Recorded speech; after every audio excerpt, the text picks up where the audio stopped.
Bonjour, je m'appelle Aude, j'ai 39, bientôt 39 ans, Inch'Allah. J'ai trois enfants, trois garçons, un garçon de 10 ans et des jumeaux de 8 ans.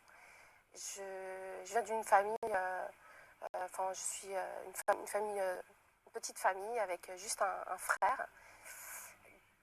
On est quatre et d'une famille d'origine juive et nous sommes donc athées. J'ai côtoyé pas mal de musulmans dans ma vie.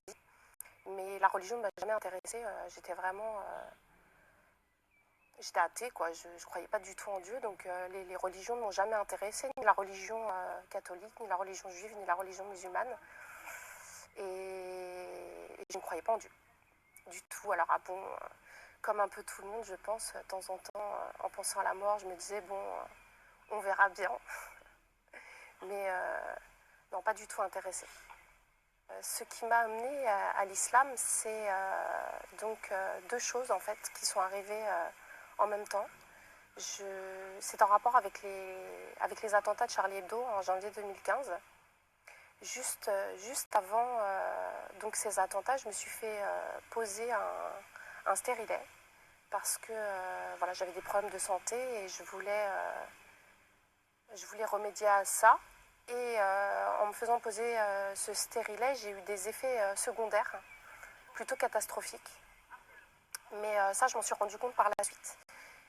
Je vous explique en fait quel est le rapport entre les deux. Et en fait, il y a eu les attentats de Charlie Hebdo. Et un peu comme pas mal de Français, je pense, j'ai été très bouleversée, très choquée. Et ça m'a choquée en fait. J'ai commencé à me poser beaucoup de questions. Et j'étais très triste et je pleurais tous les jours parce que je me demandais ce que je faisais là et qu'on pouvait mourir à chaque instant. Je sais qu'on n'y pense pas en fait dans la vie de tous les jours. On se dit qu'on va mourir un jour, mais on pense toujours que ça arrive aux autres. Et quand la mort frappe juste à côté de soi, on se dit oh, mais finalement ça peut m'arriver à moi aussi. Et donc ça m'a rendue triste, ça m'a choquée. J'ai commencé à être un peu dépressive, on va dire. Et c'est pas du tout moi, ça. Moi, je suis pas du tout quelqu'un de triste, de défaitiste. Il m'est arrivé plein de choses dures dans ma vie et jamais j'ai baissé les bras, j'en suis arrivée à penser à la mort. Et là, j'ai commencé à me demander si je pouvais pas en finir avec la vie. Et d'un seul coup, je sais pas ce qui s'est passé, j'ai commencé à me poser des questions. Je me suis dit, mais c'est pas normal c'est normal que je sois triste, que je sois choquée, mais pas au point de vouloir en finir avec la vie.